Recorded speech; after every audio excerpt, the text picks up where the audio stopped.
অবশেষে বঙ্গবন্ধু এবং 15ই আগস্টকে নিয়ে কি বললেন সারজে আলম। 15ই আগস্ট 1975 জন্য আমরা শোক পালন করবো না।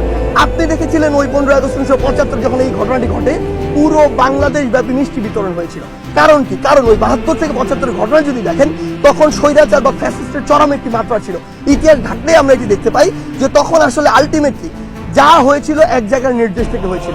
এটি বাংলাদেশের মানুষের কোনো ঘটেনি। এমনকি বাংলাদেশের সাধারণ মানুষ ওই সময় যে বিষয়টি হয়েছিল যে সাধারণ মানুষ তার যে বিচারটি সেটি পায়নি, বরং বিচার নির্দিষ্ট একটি ঠিকানা থেকে ধানমন্ডি 3200 কয়েকটি ঠিকানা থেকে পুরো বাংলাদেশে যেত।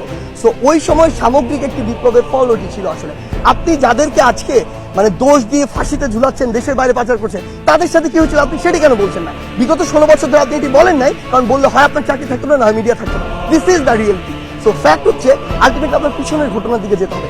আজকে 24 সালে যা হয়েছে এটা 24 সালের ঘটনা, বিগত 16 বছর ধরে হয়েছে তার ঘটনা। সো আমাদের জায়গা থেকে আমরা মনে করি শুধু আমাদের জায়গা না, বরং রাষ্ট্রীয়ভাবে এই যে শক্তি এটি পালন করা উচিত নয়। কোনোদিন সিঙ্গেল কয়েকজন মেজর বা আর্মি অফিসার মিলে এই যে একটি অভ্যুত্থান সেটা 15 আগস্টে 1975 ঘটাতে পারতো না, বরং এটি একটি সামগ্রিক ক্ষোভ ছিল এবং সবার ওই যে একটি নীরবতা সমর্থনেরই কিন্তু একটি লক্ষণ।